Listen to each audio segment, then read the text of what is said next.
Massage എന്ന് പറഞ്ഞു കഴിഞ്ഞാൽ എല്ലാവർക്കും അറിയാവുന്ന ഒരു കാര്യം തന്നെയാണ്. കാരണം ഭൂരിഭാഗം പേരും അത് കണ്ടും കേട്ടും അറിഞ്ഞും അനുഭവിച്ചിട്ടുള്ള ആൾക്കാരൊക്കെ ആയിരിക്കും. അപ്പോൾ അത് വിവിധ രീതിയിലുണ്ട്. സ്വദേശിയും വിദേശിയൊക്കെ ആയിട്ട് ഇഷ്ടംപോലെ ടൈപ്പിൽ മസാജ് ഉണ്ട്. അപ്പം നമ്മൾ ഇന്നിപ്പോൾ ഇവിടെ പറയാൻ പോകുന്ന വിഷയം എന്താണെന്ന് വെച്ച് കഴിഞ്ഞാൽ മസാജ് കൊണ്ട് നമുക്ക് കുറേ ഗുണങ്ങൾ കിട്ടാറുണ്ട്. സ്വാഭാവികമായിട്ടും വേദനയ്ക്ക് ഒരു ആശ്വാസം കിട്ടും, നീർക്കെട്ട് കുറയും, അത് സർക്കുലേഷൻ നല്ലപോലെ നടക്കും, ബോഡിക്ക് ആവശ്യം ഒരു വഴക്കം കിട്ടും. അപ്പോൾ ശരീരവഴക്കം, ഈ ശരീരവഴക്കത്തോടൊപ്പം വേറൊരു കാര്യം കൂടി നമുക്ക് കിട്ടും, പ്രാധാന്യമായ ഒരു കാര്യം, മനസ്സിന് ആവശ്യമായ ഒരു ആശ്വാസം, അതായത് ഒരു റിലാക്സേഷൻ കിട്ടും.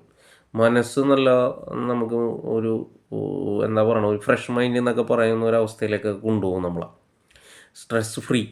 അതൊരു മസാജിൻ്റെ ഒരു വലിയൊരു ഘടകമാണ്. മസാജ് തരുന്ന നമുക്ക് വലിയൊരു അനുഗ്രഹം എന്ന് വേണമെങ്കിൽ പറയാം.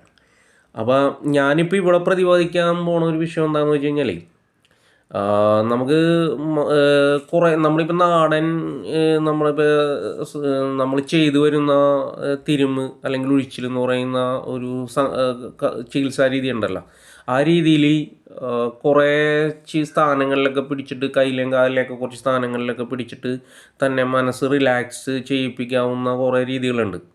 അപ്പോൾ ചില സ്ഥാനങ്ങൾ തലയിലും മുഖത്തും ഒക്കെ ആയിട്ടൊക്കെ ഉണ്ട്. അപ്പോൾ അത് പല പല രീതിയിലുള്ള ടെക്നീക്സ് ഉണ്ട്. പലരും നല്ല രീതിയിൽ ചെയ്യുന്ന കുറേ ആൾക്കാരുണ്ട്. പിന്നെ കുറേ ചികിത്സാ രീതിയുണ്ട്. തല പൊതിച്ചിൽ തലക്ക് തളം വെക്കുന്ന കുറേ ചികിത്സാ രീതിയുണ്ട്. അത് നമ്മുടെ നാട്ടിലുള്ളതുപോലെ തന്നെ വിദേശത്തൊക്കെ കുറേ രീതിയുണ്ട്. ഇപ്പോൾ ഈ വീഡിയോയിൽ പ്രതിപാദിക്കുന്ന ഒരു വിഷയം എന്താണെന്ന് വെച്ചാൽ, മൈൻഡ് മസാജ് എന്ന് പറഞ്ഞിട്ട് നമ്മൾ നാടൻ രീതിയിൽ, അതായത് മനസ്സിനെ എങ്ങനെ തിരുമ്മുക, മനസ്സിനൊരു സുഖം കൊടുക്കുക എന്നുള്ള രീതിയിൽ ഡയറക്റ്റ് നമുക്ക് ചെയ്യാൻ പറ്റിയൊരു കാര്യമുണ്ട്. എല്ലാവർക്കും സ്വയം ചെയ്യാവുന്നതാണ്. അത് ഒരു സിമ്പിളായിട്ട് അതിലൊരു ടെക്നിക്കാണ് ഇവിടെ പ്രതിപാദിക്കുന്നത്. ഒരു 2 മർമ്മസ്ഥാനമാണ് അതിൽ പ്രധാനമായിട്ട് വരണത്.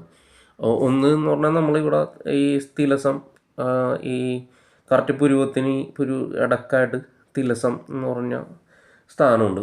പിന്നെ നേരെ ഉച്ചന്തലയിൽ ഉച്ചിമർമ്മം എന്ന് പറഞ്ഞ സാധനം. അതൊക്കെ അത്യാവശ്യം എല്ലാവർക്കും അറിയാവുന്ന ഒരു കാര്യം തന്നെയാണ്. അപ്പോൾ ഇതെങ്ങനെയാണ് ചെയ്യണതെന്ന് മാത്രം നമുക്ക് നോക്കാം.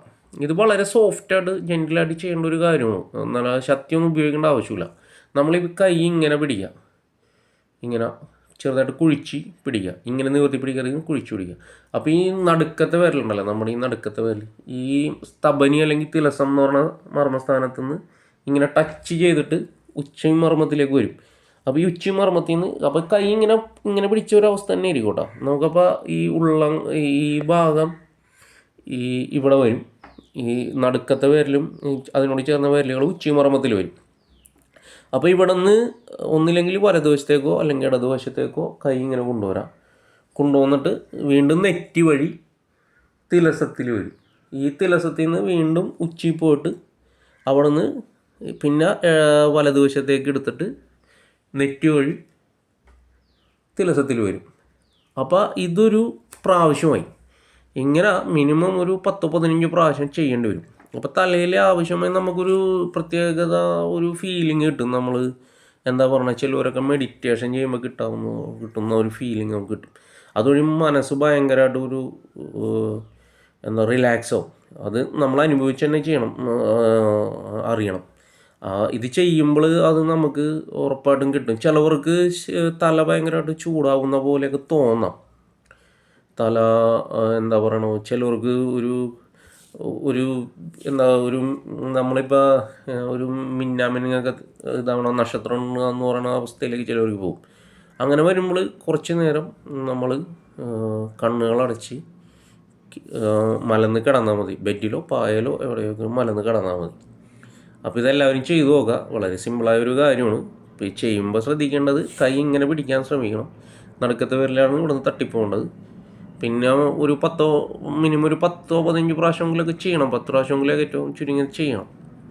പിന്നെ ഒരുപാട് ബലം കൊടുക്കരുത്. വളരെ സോഫ്റ്റായിട്ട് ചെയ്യേണ്ട ഒരു കാര്യമാണ്. നമ്മൾ സാധാരണ തലോടൂല ഇങ്ങനെ, അതേപോലെ അതേ ഒരു രീതിയിലൊക്കെ ചെയ്താൽ മതി. അപ്പോൾ എല്ലാവരും ചെയ്തു നോക്കുക. നന്ദി, നമസ്കാരം.